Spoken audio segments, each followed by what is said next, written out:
And we begin this evening with a warning to the United States from the government of Saudi Arabia.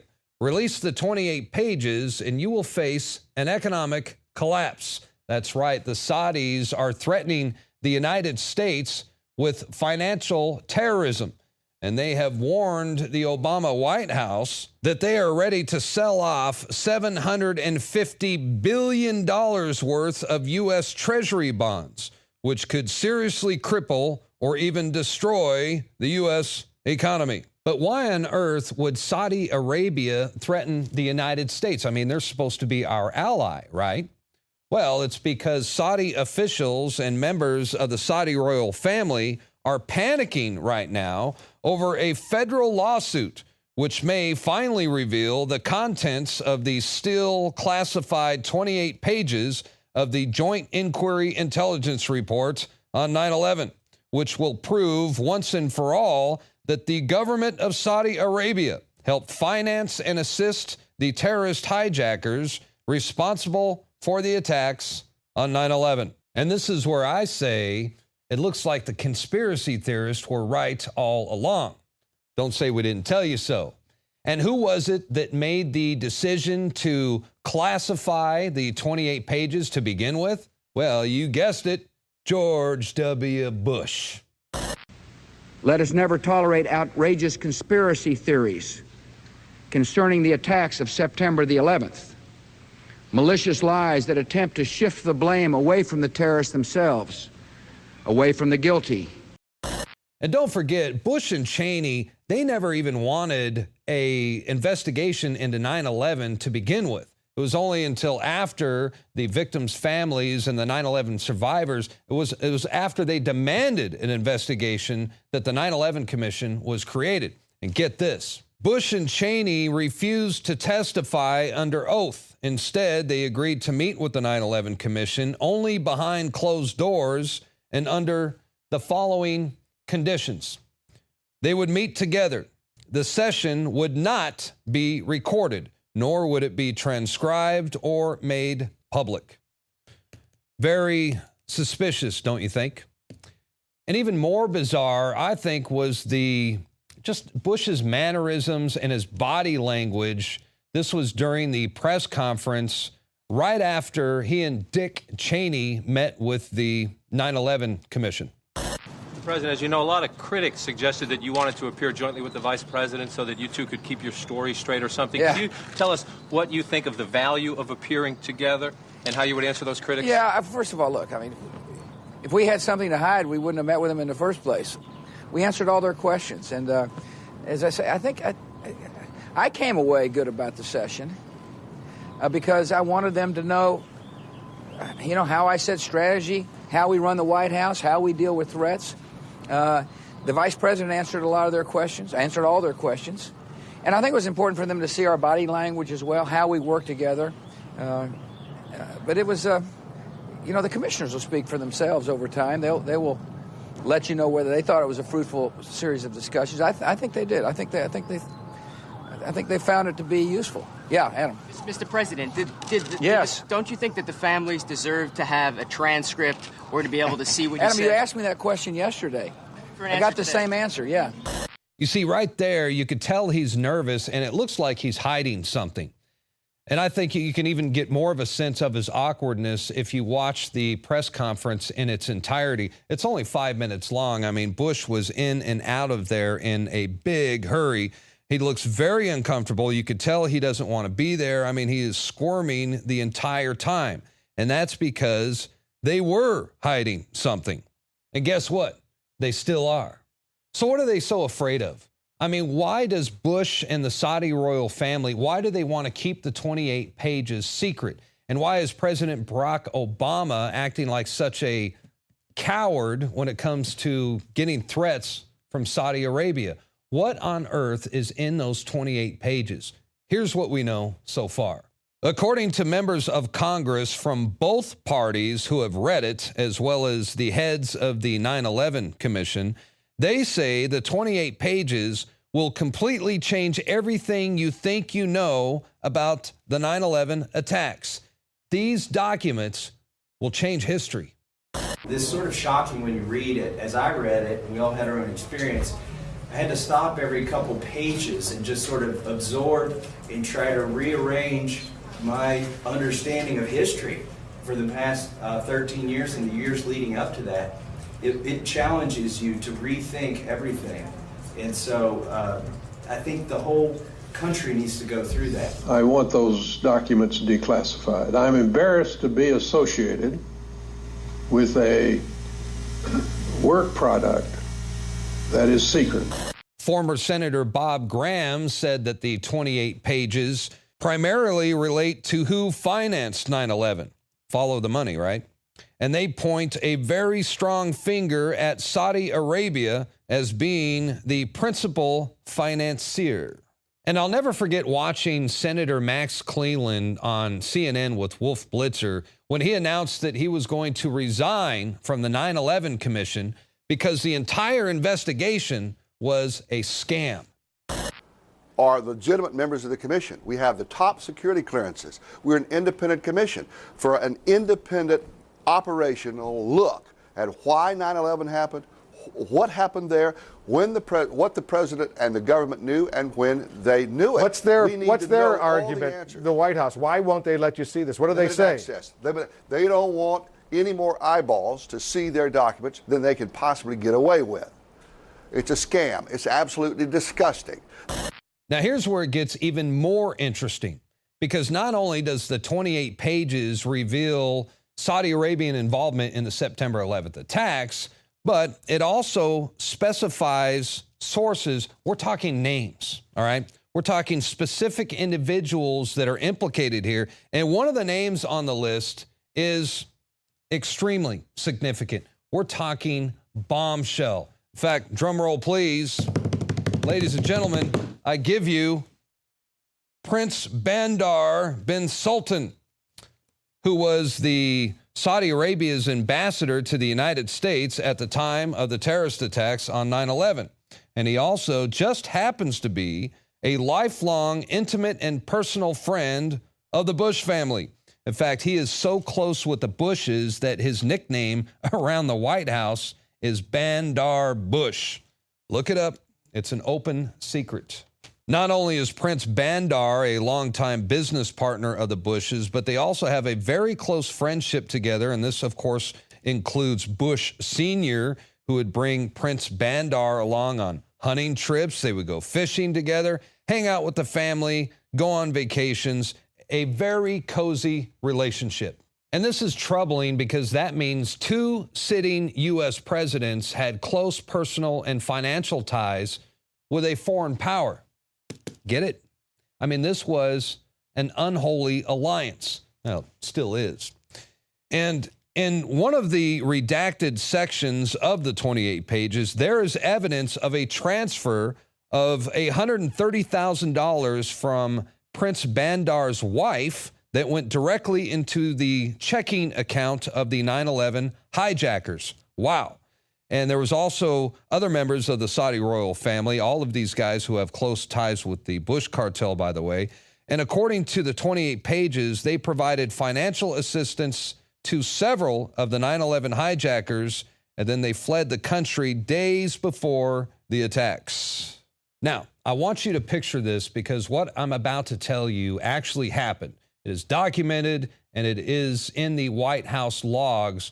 This occurred just a couple days after September 11th, September 13th to be exact. But President George W. Bush and Prince Bandar, they were actually hanging out together during a private meeting, smoking Cohiba cigars on the Truman balcony at the White House. Well, I tell you what, I sure would have liked to have been a fly on the wall during that conversation.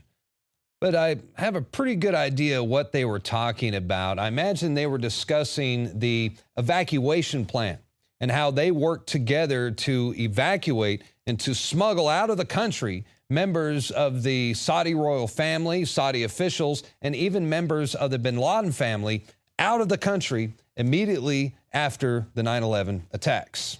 And keep in mind, this was during the time when all air travel in the continental United States was grounded. Nobody was allowed to fly. Yet the order was given straight from the White House to evacuate Saudi Arabians and even members of the bin Laden family, one of them who was actually on the terror watch list at the time. Incredible. And they were flown out of the United States, dozens of them from multiple cities all across the country, back to Saudi Arabia.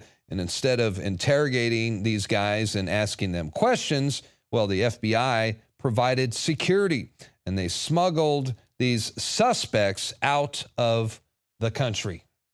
You know, and the bin Laden family was whisked out of the United States by President Bush himself right after the 9/11 attack, and they went back to Saudi Arabia, correct? That's right. You see there, even Bill O'Reilly is finally talking about it now. Better late than never, I guess.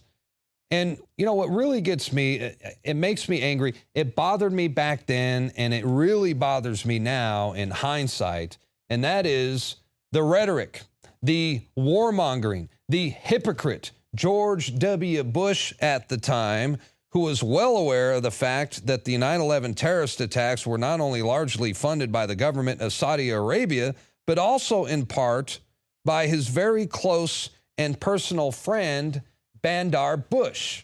I mean, what the f***? Every nation in every region now has a decision to make. Either you are with us or you are with the terrorists. And that, my friends, was the worst president in U.S. history. Well, until now.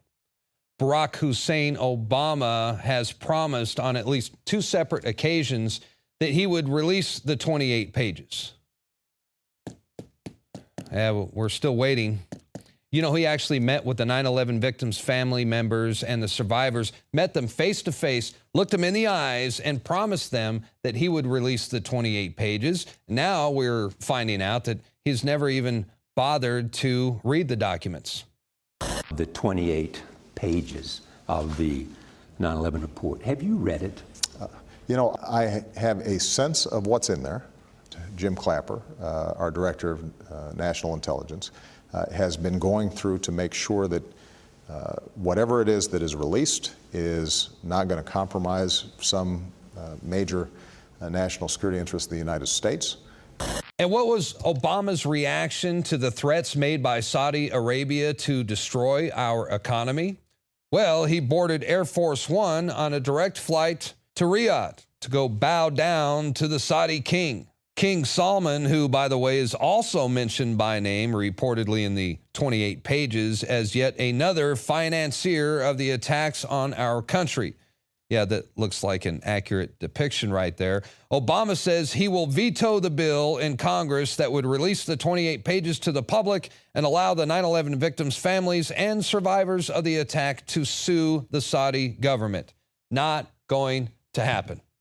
We don't know what's in those pages, except that we do know it pertains to the Saudi government, and 2 American presidents don't want it released. Add to this the following.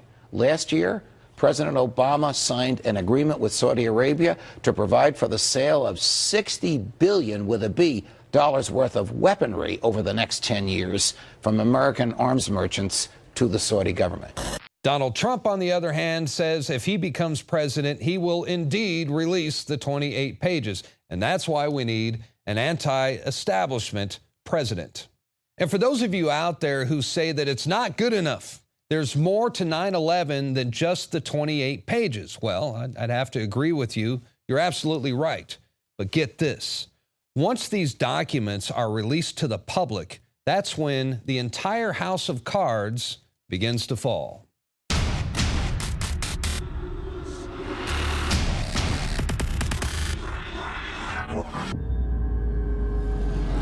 It was almost as if it were a planned implosion. It just pancaked. Well, pancaking almost like a precision implosion.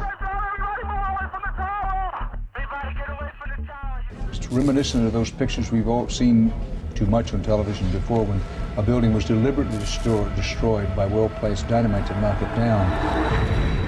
All non-essential personnel move away from that collapse.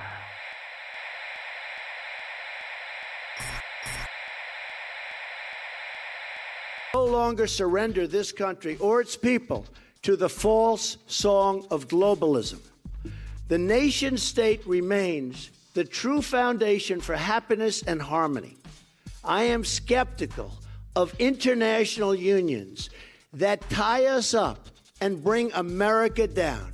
And under my administration, we will never enter America into any agreement that reduces our ability to control our own affairs.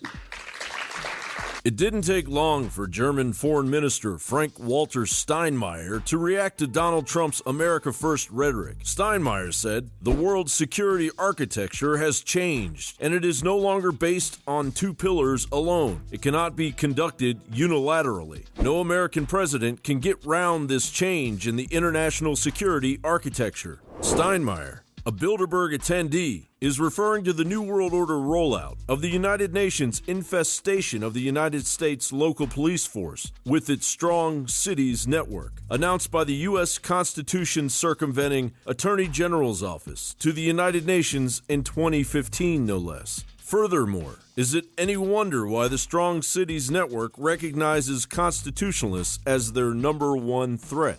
And just what kind of force is behind Lynch's words? The UN houses the permanent delegations of the Sharia law enforcing Organization of Islamic Cooperation. The OIC, as it's known, is overseeing the cancerous expansion of Sharia law with the assistance of the United Nations, the EU, and the federal government of the United States, utilizing waves of immigrants to force European and American cities to submit to the eventual one world order. The OIC is based in Astana, the capital city of Kazakhstan. Astana is a planned 21st century New World Order city by all accounts, meaning its array of one world government promoting structures were built with the Kazakhstan's petrodollars to act as the headquarters for the emerging New World Order takeover. Kazakhstan is led by Nursultan Nazarbayev, by all accounts a human rights violating dictator that has ruled over Kazakhstan for nearly 26 years.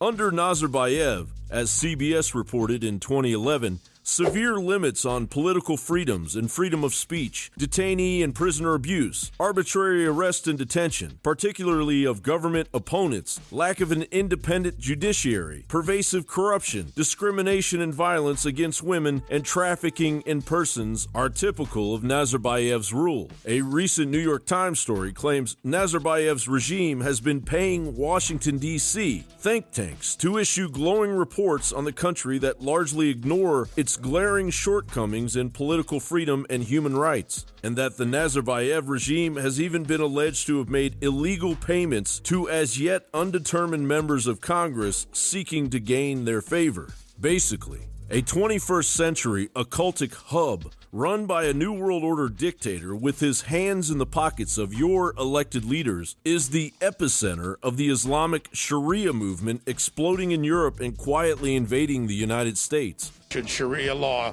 be over the U.S. Constitution? Yes, the U.S. Constitution, which is made by people, and the Sharia law is made by Allah. So that is all the way above. That has to be definitely in the land, not for the America, for the whole world, would be above.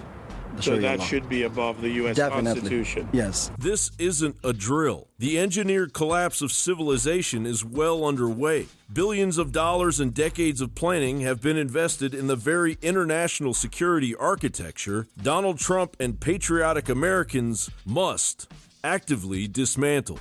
John Bound for Infowars.com.